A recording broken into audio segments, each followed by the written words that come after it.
फ्रो में अभी तक आप सभी लोग ये देख चुके हो कि फातिमा किसी के भी कहने पर नहीं रुकती, वो लगातार मिट्टी के शैतान ही बनाए जा रही होती है। बॉयड कोई ज्यादा मसला नहीं चाहता था, इसीलिए वो फातिमा को कुछ नहीं बोल। बॉयड ने बोला बस तुम बाकी कॉलोनी हाउस के और टाउन वाले लोगों से कोई डरने डराने वाली बातें मत करना। यहाँ हम देखते हैं जूली को, जिसने बड़ी शानपत्ती दिखाई और टाइम ट्रेवल करके पास्ट में से कोई चीज आगे लाने की कोशिश की, लेकिन उसका यह प्लान चौपट हो जाता है, जिस वजह से उसे बहुत ज्यादा अफसोस हुआ। इधर दूसरी तरफ जब तेबिथा, ईथन, डोना, एलिस और बाकी के दो लोग सभी टाउन वालों के लिए खाना ढूंढने के लिए जाते हैं, तो वहां पर उन्हें गुड्डियां मिलती हैं जो झील के किनारे पर एक रस्सी के साथ बंधी हुई थी। जैसे ही उन्होंने उन गुड्डियों को झील के किनारे पर लाया तो एक मरतबा फिर से उसमें पत्थर डालकर झील में ही डुबो दिया, क्योंकि वो नहीं चाहते थे कि अब वो किसी नई प्रॉब्लम को जन्म दे। यहाँ टाउन के अंदर बॉयड अब लगातार जेड के साथ ही बैठा होता है, क्योंकि जेड ने जो मशरूम्स खाए थे उन मशरूम्स का जेड के सर पर बहुत भयानक असर हो रहा था। वो मशरूम अब जेड को रास्ता दिखा रहे होते हैं और आहिस्ता आहिस्ता करके वो इतने बड़ी चीज का खुलासा करते हैं जिसके बारे में किसी ने भी नहीं सोचा था। जेड चलता चलता अपने छोटे वाले वर्जन का पीछा करते हुए आ जाता है कॉलोनी हाउस के बाहर। जहां आते ही जेड के छोटे वाले वर्जन ने बोला तुम्हें इन सब चीजों में से एक चीज कॉमन नजर आ रही होगी। वो चीज कॉमन क्या है वो बाद में बताऊंगा, लेकिन तुम ये देखो अब जो मैं तुम्हें चीज बताने जा रहा हूँ वो बहुत ही धीरज और बड़े हौसले के साथ सुनना। ये सभी तुम ही हो। ये सुनते ही जेड के तो मानो पांव तले जमीन ही निकल जाती है। यहाँ हम देखते हैं कॉलोनी हाउस का सीन, जहाँ पर विक्टर के पिता डेविड अपनी पत्नी की पेंटिंग को देखकर, जो विक्टर ने ही बनाई थी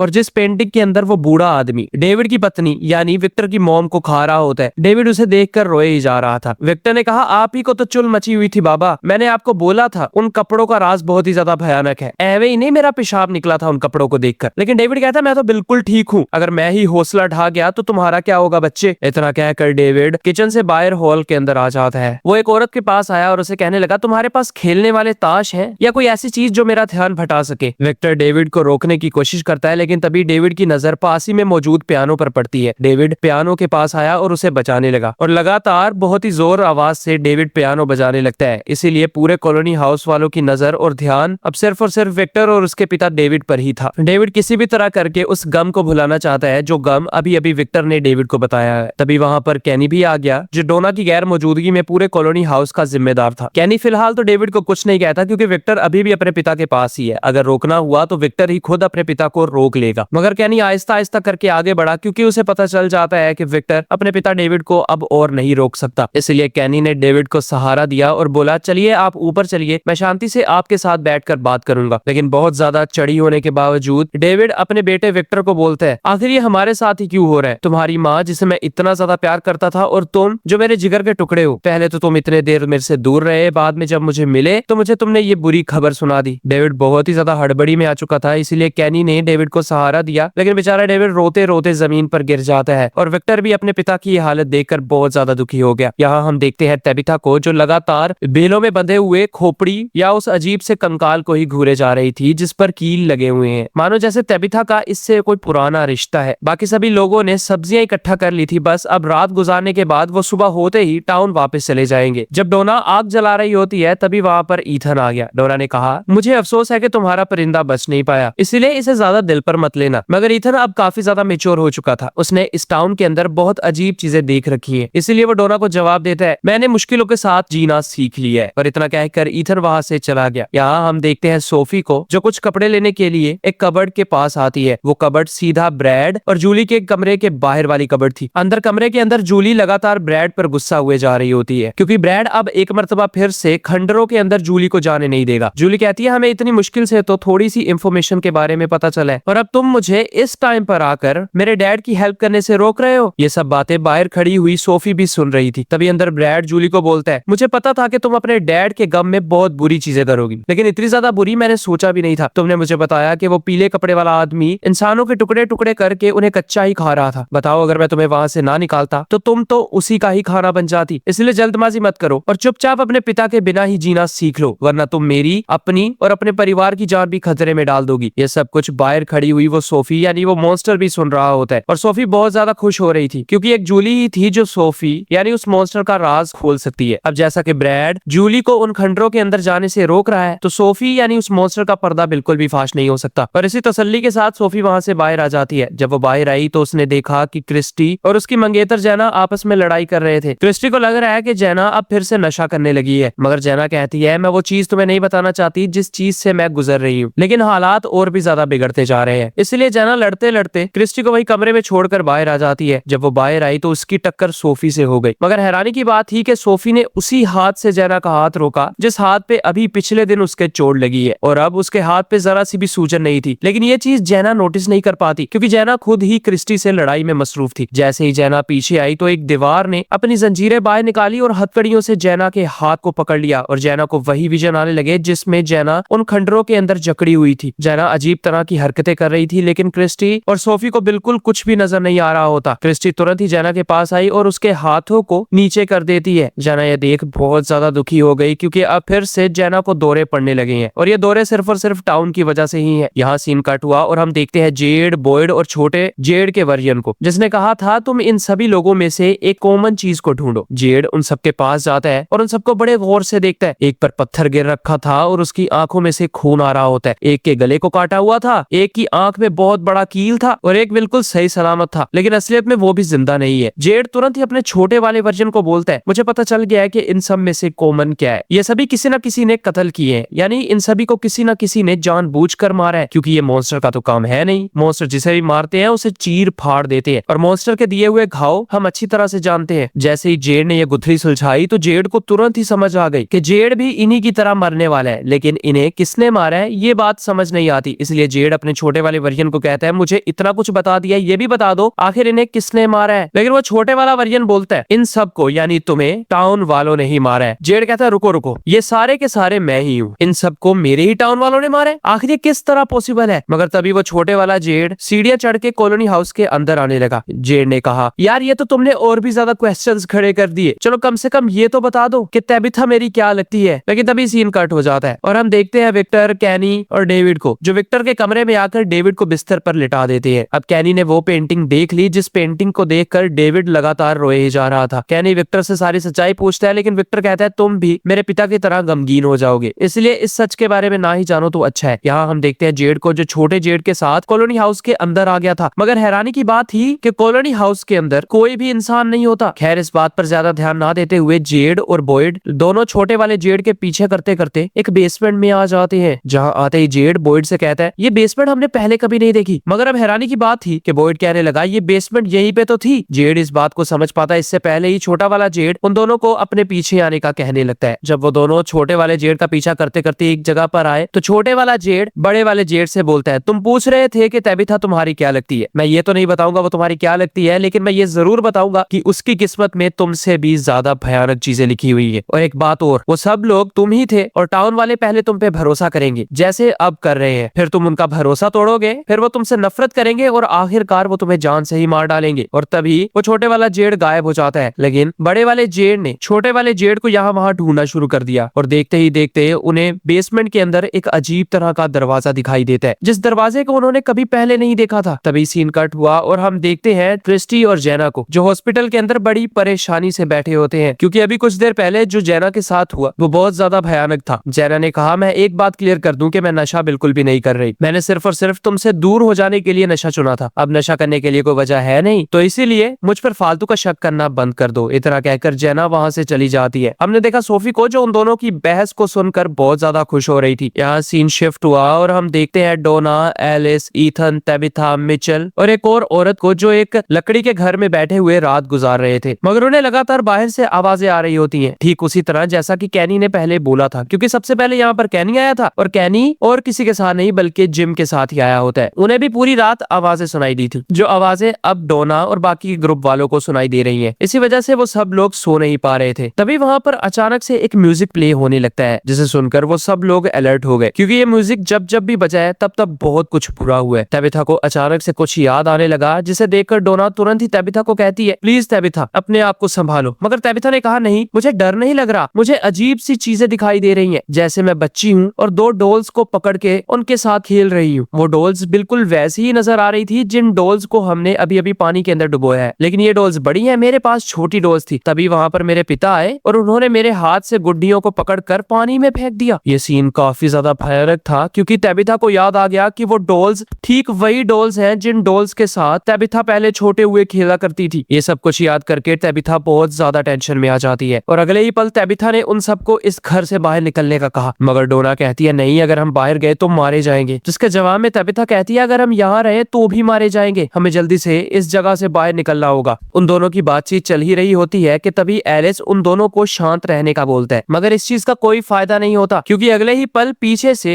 मजबूत लकड़ियों को तोड़कर वही गुड्डी अंदर आ गई जिसको आज दोपहर उन सब ने झील के अंदर डुबोया था। वो आते ही माइकल पर अटैक कर देती है, लेकिन बाकी के सभी लोग वहां से दूर चले जाते हैं। एलिस ने माइकल की जान बचाने की कोशिश की, लेकिन वो बहुत ज्यादा मजबूत थी और उसने पलक झपकते ही माइकल के मुंह में हाथ डालकर उसका जबड़ा ही तोड़ दिया। एलिस बाकी सबको बचाने के लिए बाहर आ गया, लेकिन एली नाम की औरत अभी भी बाहर थी, इसलिए एलिस अपनी जान की परवाह किए बिना ही एली के पास आ जाता है। मगर पीछे से एली पर भी एक बड़ी गुड्डी अटैक कर देती है जो लगातार एली को पकड़कर उसका मुंह आग में जलाने वाली थी। जब वो बड़े मजे से एली का मुंह आग में जला रही होती है कि तभी पीछे से एलिस आया जिसने एक लकड़ी की मदद से उस गुड्डी पर अटैक करके उसे दूर गिरा दिया और एली को बचाकर वो वहां से एक सेफ जगह पर ले आता है। अब आग में गिरने की वजह से वो डॉल बड़ी बुरी तरह से जलने लगी, लेकिन ये तो एक अच्छी ही बात थी। जब डोना तबिता और ईथर को सहारा दे रही होती है कि पीछे से एक और डॉल डोना पर अटैक कर देती है, लेकिन वक्त रहते तबिता ने एक नुकीली लकड़ी को उस डॉल के पेट में घुसा दिया जिससे वो डॉल मारी गई। यहाँ एलिस भी एली को लेकर बाकी सबके पास आ जाता है। वो सब लोग जरा से शांत हुए ही थे कि इतने में वो जलती हुई डॉल उनके पास आने लगती है, लेकिन पता नहीं क्यों अचानक से उसने अपना मुंह मोड़ा और पीछे जंगल की ओर चली गई। इधर हम देखते हैं जेड को जो आहिस्ता आहिस्ता करके अब उस कमरे के अंदर चला जाता है, जो कमरा कम एक बहुत बड़ी टनल ज्यादा लग रही थी। बॉयड ठीक उसके पीछे ही था, लेकिन जेड बॉयड के लाख मना करने के बावजूद भी काफी आगे चला गया। जब जेड ने पीछे मुड़ के देखा तो वहाँ पर बॉयड मौजूद ही नहीं होता। जेड ने कहा, बॉयड प्लीज मेरे साथ कोई भी गेम मत खेलो, ये खेलने का टाइम बिल्कुल भी नहीं है, मेरी फटी पड़ी है और मुझे नहीं पता मैं कब क्या कर दूं। लेकिन जेड के लाख पुकारने के बावजूद भी बॉयड कहीं भी नजर नहीं आ रहा होता, इसलिए जेड एक लालटेन की मदद से टनल के अगले हिस्से में मौजूद एक पतली गुफा के अंदर चला जाता है। आहिस्ता आहिस्ता करके वो गुफा के गहरे हिस्से के अंदर पहुंच गया। जब वो जरा सा आगे आया कि तभी वहां पर बॉयड आ जाता है। जेड ने कहा, तुम पागल हो गए क्या? तुम यहाँ पे क्या कर रहे हो? मैंने तुम्हें अपने पीछे रहने का बोला था और तुम तो मुझे चकमा देकर आगे चले गए। लेकिन बॉयड कहता है, मुझे नहीं पता मैं यहाँ पर कैसे आया, हम दोनों के लिए बेहतर यही होगा कि हम वापस चले जाएं। इसलिए जेड बॉयड की बात मानकर जैसे ही वापस जाने लगा तो उसे अपने छोटे वाला वर्जन गुफा के एक दूसरे हिस्से में मिलता है। जेड उसका पीछा करते करते गुफा के दूसरे हिस्से में आ जाता है। अब जेड ठीक वहीं पर था जहाँ पर जेड ने अपने आप को पहले भी काफी मर्तबा देखा है। जेड कहता है, ये तो मुझे कहाँ ले आए हो? इस नजारे को मैंने पहले भी कहीं ना कहीं देखा है, ये काफी ज्यादा पत्थर, ये नीचे किसी की कब्र खोदी हुई है, प्लीज बताओ इसकी सच्चाई क्या है? लेकिन वो छोटे वाला जेड अब चुपचाप बड़े वाले जेड को वहीं पर छोड़कर गायब हो गया और अगले ही पल जेड के चारों तरफ से मॉन्स्टर आ जाते हैं जो जेड को हर तरफ से घेर लेते हैं। उन्होंने जेड को पकड़ लिया और उसको पकड़कर नीचे कब्र के अंदर गिरा देते हैं। कब्र के अंदर पहले से ही काफी कंकाल और हड्डियां मौजूद थी और जेड के लाख मना और जबरदस्ती करने के बावजूद भी उन्होंने जेड को आहिस्ता आहिस्ता करके कब्र के अंदर दफनाना शुरू कर दिया। इतना कम नहीं था कि जेड उसी कब्र के अंदर एक ज़ॉम्बी बच्चे को भी देख पाता है, जिसे देखकर जेड ने बहुत जोर से चिल्लाना शुरू कर दिया। लेकिन तभी एक बहुत बड़ा खुलासा होता है जिसमें हमने देखा कि जेड अभी भी पुलिस स्टेशन के अंदर ही मौजूद है और बॉयड ठीक उसके पीछे ही खड़ा था। बॉयड ने उसे सहारा दिया और उसे होश मिलाकर बोला, तुम्हें पता नहीं अचानक से दौरे पड़ने लगे, इसलिए मैं अपने कमरे से उठकर यहाँ पर आया हूँ। जेड ने कहा, नहीं अभी तो हम कॉलोनी हाउस के अंदर एक जो टनल है वहां पे थे और मॉन्स्टर्स मुझ पर अटैक कर रहे थे। जिसके जवाब में बॉयड कहता है, तुम प्लीज शांत हो जाओ क्योंकि तुम पिछले 6 घंटों से यहाँ से हिले तक नहीं हो। लेकिन जेड बॉयड की ये बात सुनकर बहुत ज्यादा खुश हो गया क्योंकि यही चीज तो जेड को चाहिए थी जो फाइनली उन्हें बाहर निकलने में मदद कर सकती है। ये मशरूम्स जेड को इन्फॉर्मेशन दे रहे हैं। अब जेड जैसा कि पुलिस स्टेशन के अंदर था तो जेड की असली जिंदगी को यानी जेड को कोई नुकसान नहीं है, तो अगली बार जब जेड को इन्फॉर्मेशन मिलेगी तो वो सब कुछ कर सकता है। इसी तगड़े सस्पेंस के साथ ये पार्ट यही खत्म हो गया। ये मेरे 2 प्यारे फैंस हैं जिन्होंने मुझे बोला था कि मैं उनका नाम अपनी वीडियो में लूं। मेरे एक भाई का नाम है शहजाद और दूसरे का नाम है अशरफ। थैंक यू दोस्तों। और हाँ, एक और बात, जैसे ही मेरी तबीयत पूरी तरह से ठीक होगी तो तुरंत ही मैं अपने एक्सप्लेनेशन का तरीका जरा सा बदल दूंगा जिसमें काफी ज्यादा फन भी होगा, पूरे इमोशंस भी होंगे और पहले से ज्यादा डिटेल्ड एक्सप्लेनेशन भी होगी। थैंक्स फॉर योर टाइम दोस्तों।